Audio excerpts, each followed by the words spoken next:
I wonder if Minister Mentor has seen a study done by 3 economists in the Ministry of Trade and Industry.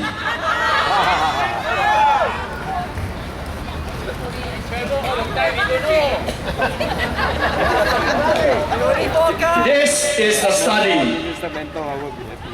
It was published in the Economic Survey of Singapore 2009. It is entitled, "Is Smoother Always Better? Understanding Singapore's Volatility Growth Relationship."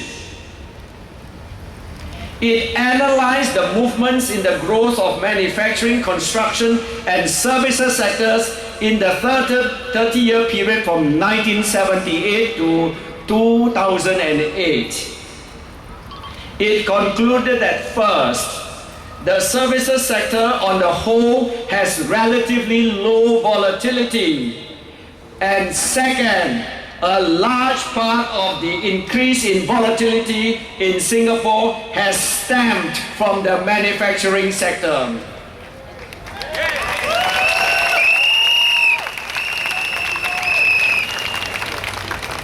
These are the conclusions from this study by MTI economists, published in 2009. It is these conclusions and the experiences of other countries that led me to propose that Singapore be developed as an integrated services hub for the region.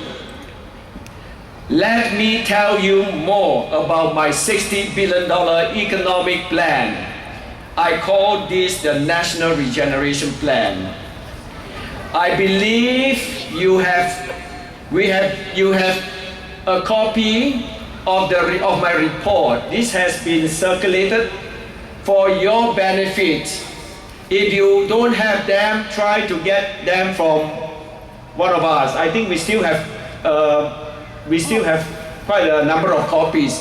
Bring it home to read. It is both written in both English and Chinese. So for those who have been used to only English, now we have done a special one of you translated into Chinese. All right.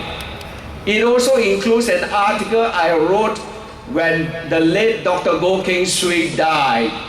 I worked for Dr. Goh Keng Swee, the brilliant economist behind the Singapore economy.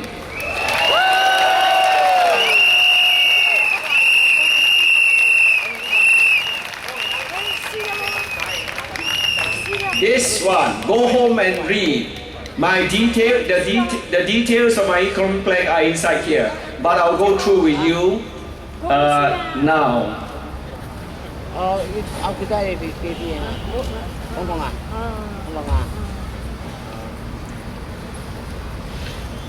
My $60 billion plan has, been called an attempt to raid the national reserves. There is nothing of that sort. $60 billion is to be invested in you, the people of Singapore. Yes. It is not to be invested overseas. Yes.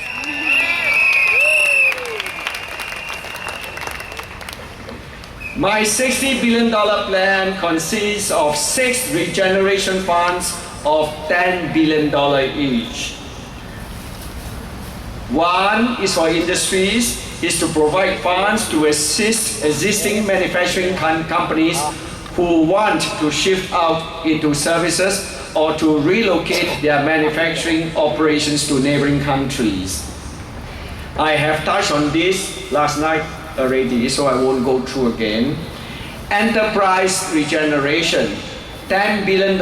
This is meant largely for young Singaporeans who want to start up their own business ventures, particularly in the creative industries. Creative industries are those in publishing, broadcasting, the visual arts, fine arts, and all that.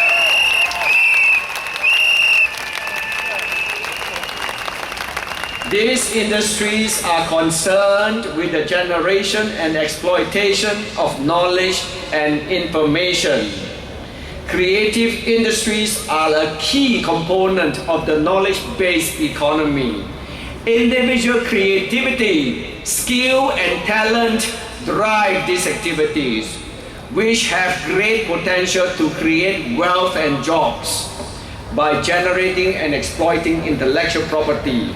They are the industries of the 21st century in which our well-educated and well-traveled young Singaporeans can find traction, do well and excel. Yes. We should use our resources to support and propel them into the world stage. You know, out of this, you can have the future Facebook, Google's, Pythons and all that. They all started small, humble, and by young people.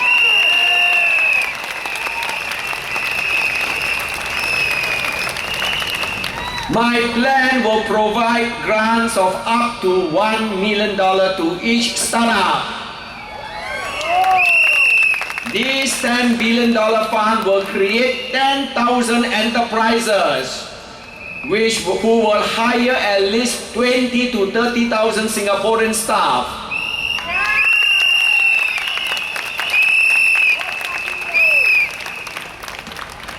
They will also generate business for hundreds, if not thousands, of firms providing services such as accounting, corporate secretarial, banking and finance, legal and public relations advice. So it is not just young people who benefit, also those maybe older people, lawyers, accountants, who will also benefit. The next regeneration fund is for schools. I mentioned the average class size. Those of us who are parents will know that our children study in classes together with 30 to 40 pupils. At the end of each term, I attend parent-teacher meetings, and they all brought up to me that actually with this class size, they are quite stressed. So my proposal is to reduce this class size from 40 to 20, maybe even to 15 for those with weaker pupils. This reduction of class size by half will mean that we need to build twice the number of schools. We may not need to build exactly twice. We will probably need less than twice, because some schools are quite underutilized during the afternoon with single session schools, so you can still use some of the classrooms. But even if we go up to maximum 300 additional schools with 20 to 30 million per school, I think you can have, well, maybe $6 to $9 billion needed. So my plan will go for doubling of number of schools and doubling of number of teachers as well. We have 30,000 teachers now. Doubling means another 30,000 teachers. These are good jobs, noble jobs, better in your casino jobs.